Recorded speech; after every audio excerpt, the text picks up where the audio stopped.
guys, so we're out here, a little windy, go out for a little cruise, kind of talk about some stuff. Yep, so I want to talk today a little bit about my time in the Army and what I did, how I enjoyed it, you know, how it led me up to what I do now. So, kind of get more into it right after I get some gas, because I am getting a little bit below half a tank here, so I'll be right back here in a sec. Alright, so we're all gassed up. Got my buddy Jacob with me, or buddy Mike's following us in the car. Just out for a little Sunday drive.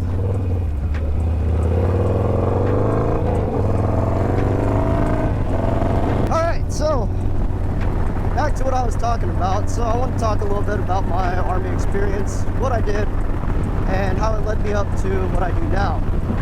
So whenever I was in the Army, I was a 15 Echo, a UAS systems maintainer.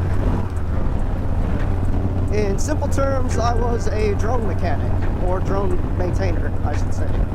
Not really much of a mechanic, because didn't really do a lot of fixing. I mean, we did a lot of troubleshooting and figuring out what was wrong and just replacing parts, but more of a maintainer than a mechanic.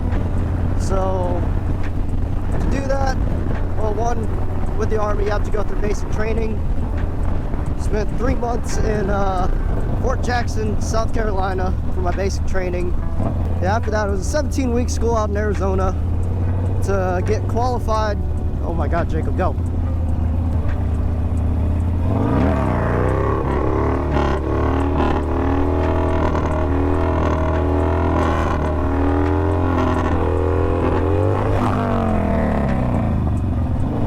Ow.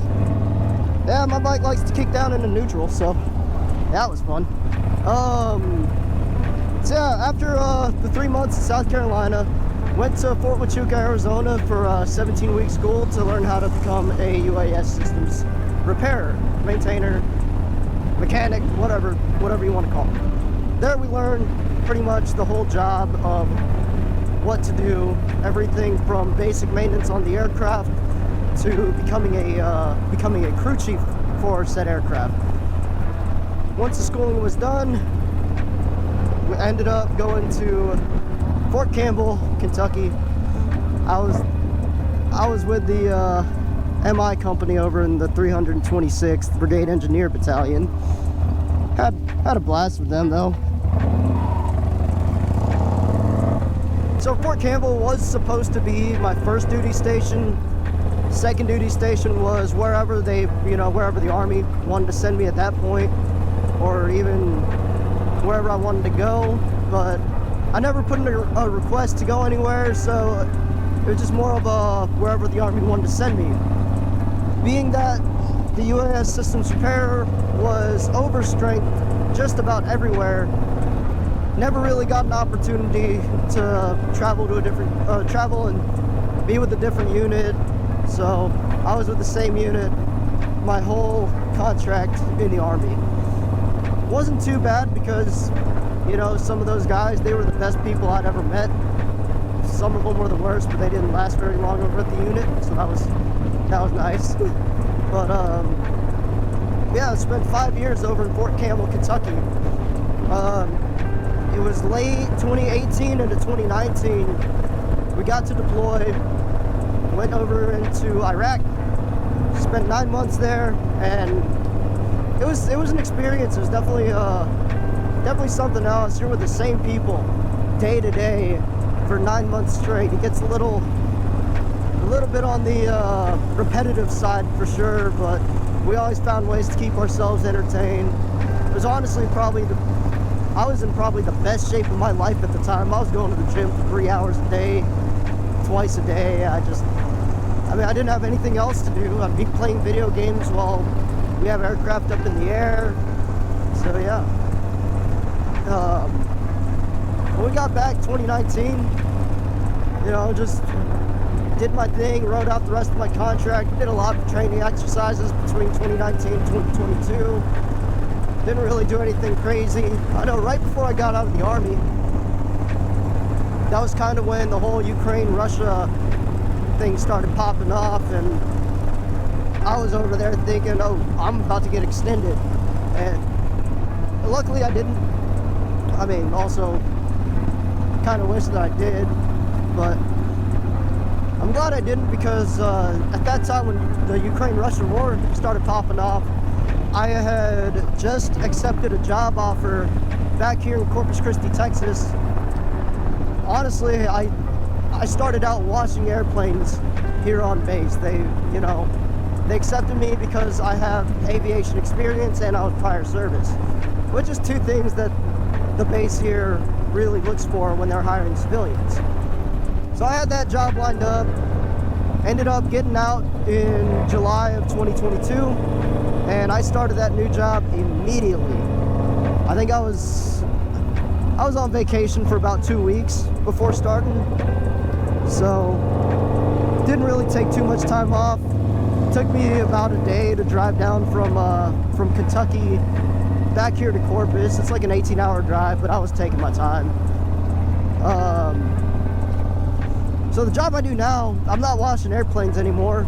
Not even a few months after I started washing airplanes, I put in a request to go into the avionics department, and I got the job due to my drone experience, knowing how to deal with the wire schematics, and yeah, it's a pretty cool job. I enjoy it. All I do is, I do the electrical work on airplanes now, which the drone world, that's all those aircraft are. It's just all electronics, so that's all I deal with. So going to the Army, we'll backtrack a little bit here. Going into the Army, I was honestly trying to make it a career. I wanted to spend at least 10 years in and then go from there. But I did my first 6-year contract, which for aviation, 6 years is the minimum contract that we could sign. And did the 6 years and ended up getting out. It was just, there wasn't really a lot of progression in the MOS. And also I was dealing with issues from my knee. I had torn my patellar, a bunch of other stuff happened with my knee, so yeah, I really wasn't physically able to keep going. I didn't get medically released from the Army. I ended up getting out on my actual ETS date, or I can't remember what ETS stands for, but I did get out on my ETS date versus getting medically discharged, I would say, or medically released. So yeah, further on, I was trying to make the Army a career move. It ended up not working out for me in that way, but it did set me up into the civilian aviation world, or even being a civilian contractor in aviation. So if you guys ever want to join the military or join the service in any way, shape, or form, if you really want to go combat arms, infantry, combat engineer, by all means, you do what you want to do. But I highly recommend going into something that has absolute value in the civilian world, whether it be in the medical corps, aviation, MI, or military intelligence. Like, go with something that has good values for the civilian world, because the Army's not always going to be there for you. It might not work out for you, kind of like it did for me, but it will set you up for a really good future. But yeah, my time in the Army though, absolutely enjoyed it. It was honestly one of the best times of my life. It is an experience I wouldn't trade for anything. But at the same time too, you get the high points, you get the low points. So you just have to be a little bit mentally tough and a little bit physically fit, and you'll get through it. It's not too bad. It's not too hard. Just gotta have a lot of resilience. But I'm gonna end it on that one. Hope you guys enjoyed this little talk. I'll see you guys in the next one. Take it easy. Have a good one. Peace.